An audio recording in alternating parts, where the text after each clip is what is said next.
আৰু কিছু সময় পিছতে আৰম্ভ হ'বলৈ গৈ আছে ইলেক্টিভ এক্সাম কিছুমানৰ কাইলৈ আছে কিছুমানৰ পৰহিলৈ আছে কিন্তু তোমালোকৰ এইকিনতে ইলেক্টিভ এক্সাম আছে বহুতে ভয় খাই আছে ইলেক্টিভ এক্সামৰ কাৰণে কিন্তু অলপো ভয় খাব নালাগে কাৰণ যিবিলাক তোমালোকৰ পেটাৰ্ণ চেঞ্জ হোৱা সাবজেক্ট আছিল সেইবিলাকৰ এক্সাম অলৰেডি হৈ গ'ল science maths social science English সেইবোৰ গ'ল তো এতিয়া যোনবিলাক সাবজেক্ট বাকি আছে তাত পেটাৰ্ণ চেঞ্জ কিন্তু একদমেই হোৱা নাই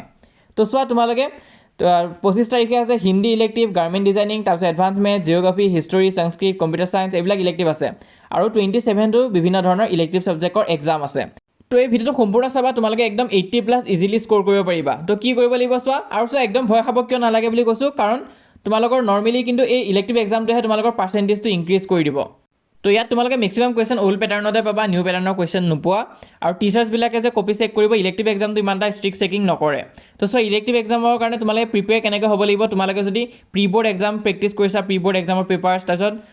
2024 SSLC পেপাৰখিনি চাব পাৰা তোমালোকে বা হাফ ইয়াৰলি ইউনিট টেষ্টৰ যোনখিনি তোমালোকৰ স্কুলৰ পেপাৰ আছে সেইখিনি যদি প্ৰেক্টিছ কৰিছা তেনেহ'লে পাৰিবাই আৰু চোৱা ইনকেছ যদি পেপাৰ টান আহি যায় এইটো নোহোৱা নহয় এইটো হৈছে মোৰ লগতে হৈছিলে তো চোৱা ইনকেছ যদি পেপাৰ টান আহি যায়গৈ তোমালোকৰ হাফ ইয়াৰলি প্ৰি বৰ্ডৰ লগত অকণমানো যদি মিল নাথাকে তো তেনে ক্ষেত্ৰত কি কৰিবা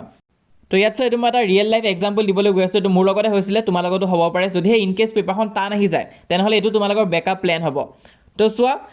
মোৰ কি আছিলে মোৰ কম্পিউটাৰ ইলেক্টিভ আছিলে তোমালোকে জানাই যে 70 তোমালোকৰ থিয়ৰিত থাকে আৰু 30 প্ৰেক্টিকেল মাৰ্কছ থাকে আৰু সেইবাৰ কি হ'ল কম্পিউটাৰ ইলেক্টিভ সাবজেক্টৰ পেপাৰখন বৰ টান আহি গ'লগৈ চোৱা অকল কম্পিউটাৰ বুলিয়ে নহয় তোমালোকৰ তেনেকুৱা হ'ব পাৰে ইনকেছ যি সাবজেক্টে নোলোৱাকৈ যদি হৈ যায়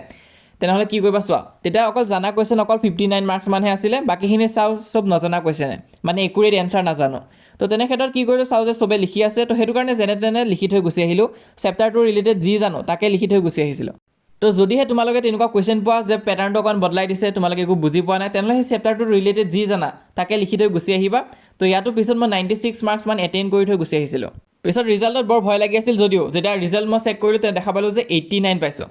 তো তেনেকুৱা নিচিনা হয় তোমালোকে যিমানখিনি এটেম্প কৰি আহিবা তো সেইটো বেছৰ ওপৰত তোমালোকৰ নম্বৰটো বাঢ়িয়ে যাব লাগিলে যিমানে তোমালোকে কনফাৰ্ম হৈ নাথাকা যে মই 60 মানহে ভালকৈ জনা কুৱেশ্যন আহিছিলে বাকীখিনি নজনা কুৱেশ্যন আহিছিলে কিন্তু যদি লিখি থৈ আহিছা তেনেহ'লে নম্বৰ পাবা ইলেক্টিভ এক্সামৰ এইটো এটা স্পেচিয়েলিটি হয় তো চোৱা মই সেইটো কাৰণে কৈছোঁ যে এটেম্প অল কুৱেশ্যন পাৰিলে গোটেইখিনি কুৱেশ্যনে এটেম্প কৰি থৈ আহিবা তোমালোকৰ নম্বৰটো বাঢ়িবই আৰু চোৱা যদি তোমালোকৰ নম্বৰ বাঢ়ে তেনেহ'লে পাৰ্চেণ্টেজো বাঢ়িব এতিয়া চোৱা কোনোবা ষ্টুডেণ্টৰ যদি পাৰ্চেণ্টেজ কমি আছে সি SSTও বেয়া কৰিছে ইংলিছো ভাল কৰা নাই তাৰপিছত মেথছো অকণমান বেয়াই হৈছে তো তেনে ক্ষেত্ৰত যদি ইলেক্টিভটো ভাল হৈছে তেনেহ'লে পাৰ্চেণ্টেজটো বাঢ়িয়ে যাব তোমালোকৰ অভাৰঅল তো সেইটো কাৰণে কৈছোঁ এটেম্প অল কুৱেশ্যনছ আৰু চোৱা কি পইণ্ট কেইটামান আছে প্ৰথম কথা হৈছে পেপাৰ প্ৰেজেণ্টেশ্যনত তোমালোকে অকণমান ফ'কাছ দিবাই প্ৰথম এটা দুটা পেজ বেছি কাটা কুটা নকৰিবা ধুনীয়াকৈ লিখিবা পেপাৰ প্ৰেজেণ্টেশ্যনটো ভাল কৰিবা আৰু নেক্সট হৈছে এনচাৰৰ লেন্থটো কিন্তু মেটাৰ কৰে তুমি কিমান দীঘল লিখিছা সেইটো কিন্তু চাব কিন্তু তো আমাৰ বাৰতো বহুত এনেকুৱা হৈছিলে যিসকল ষ্টুডেণ্টে এনচাৰবোৰ অকণমান ডাঙৰ ডাঙৰকৈ লিখিছিলে লাগিলে জানা কুৱেশ্যনখিনিকে বাৰে বাৰে ৰিপিট কৰিছে কিন্তু এনচাৰটো অকণমান দীঘলীয়া কৰি দিছে তো তেনে ক্ষেত্ৰত সিহঁতৰ নম্বৰ কিন্তু ইনক্ৰিজ হৈছে তো মই কোৱা নাই যে তোমালোকে 1 নম্বৰ কুৱেশ্যনখিনি ডাঙৰ কৰি দিবা 2 নম্বৰ কুৱেশ্যনখিনি ডাঙৰ কৰিবা তেনেকুৱা কোৱা নাই কিন্তু যদি 4 নম্বৰ কুৱেশ্যন আছে 5 নম্বৰৰ কুৱেশ্যন আছে তেনেহ'লে অকণমান বহলাই লিখিবা নেক্সট হৈছে এটেম্প অল কুৱেশ্যন এইটো মই কৈছোঁৱে তো সেইখিনি কাম তোমালোকে কৰা তোমালোকৰ এক্সাম ভাল হ'বই বাকী মই মেইন ছাবজেক্টখিনিত যিমান পাৰিলোঁ সহায় কৰিলোঁ বাকী ইলেক্টিভ চোৱা চবৰে বেলেগ বেলেগ আছে আৰু ঢেৰ ইলেক্টিভ ছাবজেক্ট আছে গোটেইখিনি সহায় কৰাটোতো পচিবল নহয় হ'লেও মই তোমালোকক কেইখনমান ইলেক্টিভ ছাবজেক্টত সহায় কৰিবৰ কাৰণে চেষ্টা কৰিলোঁ যেনেকুৱাকৈ তোমালোকৰ জিঅ'গ্ৰাফি ইলেক্টিভ দিয়া হ'ল তাৰপিছত তোমালোকৰ হিন্দী ইলেক্টিভৰ কাৰণে দিয়া হৈছে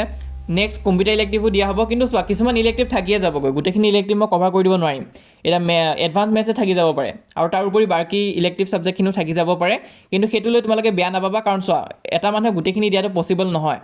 যিটো ছাবজেক্টৰ ওপৰত নলেজ নাই সেইটো ছাবজেক্টৰ ওপৰতো মই দিব নোৱাৰোঁ তো সেইটো কাৰণে বেয়া নাপাবা মই যিমানখিনি পাৰিলোঁ সহায় কৰিলোঁ বাকী এই টিপছখিনি যে মই দিছোঁ এইখিনি ফ'ল' কৰিবা তোমালোকৰ ৰিজাল্ট ভাল হ'বই যি ইলেক্টিভে নোলোৱাকৈ যদিহে গোটেইখিনি কুৱেশ্যন ভালকৈ এটেম্প কৰি থৈ আহা তেনেহ'লে নম্বৰ তোমালোকৰ ইনক্ৰিজ হ'বই সেইটো চিন্তা নকৰিবা লেটাৰ পোৱা চান্স মেক্সিমাম আছে তোমালোকে এইখিনি কথা ফ'ল' কৰা আৰু হোৱাটছএপত জইন কৰা কিবা আপডেট থাকিলে মই দি দিম আৰু চব PDF আদি যদি মই কিবা পাওঁ ইম্পৰ্টেণ্ট তেনেহ'লে মই হোৱাটছএপতে দি দিম হোৱাটছএপত জইন কৰিবা সেইটো কাৰণে লিংকটো মই পিন কমেণ্টত দি থৈ দিছোঁ ক্লিক কৰা পেজটো অ'পেন হ'ব পেজটো ফ'ল' কৰি ৰাখিবা তাত PDF আদি পাবা তোমালোকে আৰু যিসকলে চেনেলটো ছাবস্ক্ৰাইব কৰা নাই এতিয়ালৈ তোমালোকে চেনেলটো ছাবস্ক্ৰাইব কৰি ল'বা কাৰণ চোৱা অকল মেট্ৰিকে নহয় মেট্ৰিকৰ পিছত আমি ক্লাছ 11তো যিমান পাৰোঁ সহায় কৰি যাম তোমালোকৰ HS ফাৰ্ষ্ট ইয়েৰটো সহায় কৰিম